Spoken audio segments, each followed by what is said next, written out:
Bonjour, donc je vais vous présenter, faire un review, mon tout premier review, donc ce sera sur Unforgiven 2006, donc il est là, voilà. Donc alors, Unforgiven 2006, c'est... Attendez, on va enlever le flash, voilà. Alors voilà, donc ça c'est la couverture de Unforgiven 2006 avec John Cena dessus, donc je trouve l'affiche plutôt cool. Voilà, donc c'est un DVD, donc est-ce qu'il y a la date? Non. Ah si, donc c'était le 17 septembre 2006 à Toronto, Ontario, Canada.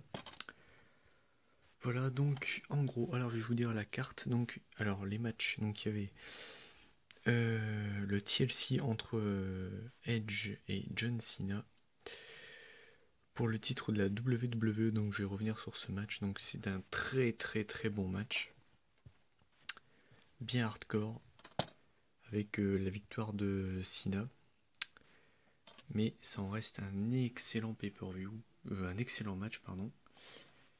Et je me rappelle que Edge était en larmes quand il a été annoncé par Lilian Garcia. Donc voilà, c'était vraiment un super match. Ensuite, on avait quoi? On avait Kane contre Umaga. Donc c'est un match plutôt lent, puisque c'est deux gabarits assez... c'est des gros gabarits. Mais ça reste plutôt cool. Je vais pas revenir trop sur ce match. Ensuite, on avait le World Tag Team Championships, le Spirit Squad contre les Highlanders. Donc, bon, c'est pas le meilleur match tag team de l'histoire, mais ça passe quoi, c'est pas un mauvais match. Plutôt cool.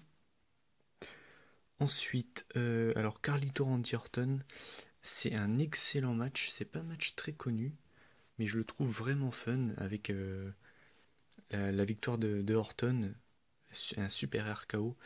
C'est vraiment un bon match. Un bon match de creux, enfin de... Ouais, pas forcément de...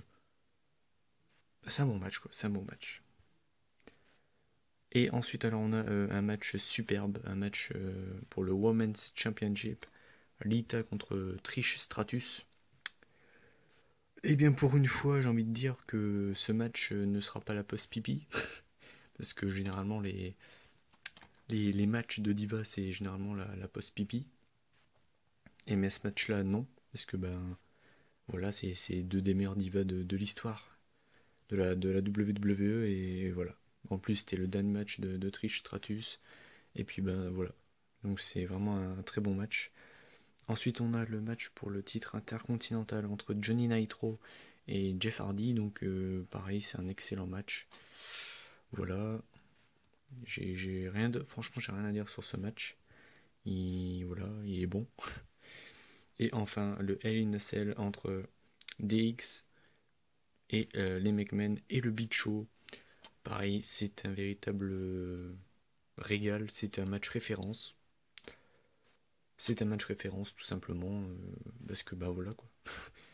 Il y a du sang, voilà, il y a du rythme, il y a tout ce qu'il faut pour un bon match, et voilà. Donc en gros, Unforgiven 2006, ce que j'en pense, c'est que c'est pour moi l'un des meilleurs pay-per-view de 2006, si ce n'est le meilleur.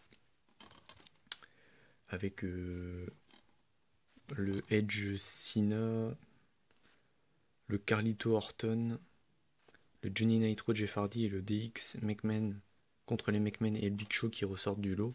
Tous ces matchs-là sont vraiment énormes. On va dire que le seul bémol de ce pay-per-view, c'est peut-être le Kane Omega. Pour moi, hein. Mais sinon, et encore, je veux dire, il est pas catastrophique. Donc, si je vous conseille de l'acheter, bien sûr que oui, c'est vraiment un super pay-per-view. Donc, dites ce que vous pensez de mon review, c'est mon tout premier. Et puis, tant qu'on parle de Unforgiven, je vais revenir sur le 2007, qui, contrairement au 2006, était un véritable fiasco, une véritable blague. C'est vraiment un pay-per-view que je vous déconseille. Voilà. Donc voilà, vous pouvez voir que j'ai pas mal de DVD quand même, hein. Ouais. j'ai quasiment tous les DVD de 2006, j'ai tous les DVD de 2007. J'ai le Royal Rumble et WrestleMania de 2004. J'ai WrestleMania 21 et le Royal Rumble. Ensuite 2008, j'ai quasiment tout. Il me manque juste Armageddon. 2009, il me manque juste Judgment Day. 2010, j'ai que WrestleMania 26. Et ensuite, ça c'est tout ce qui est de 2011 à 2013, donc jusque là le Royal Rumble. Et après tout ça c'est des coffrets spéciaux. Donc voilà, si vous voulez un review sur un DVD, n'hésitez pas. Voilà.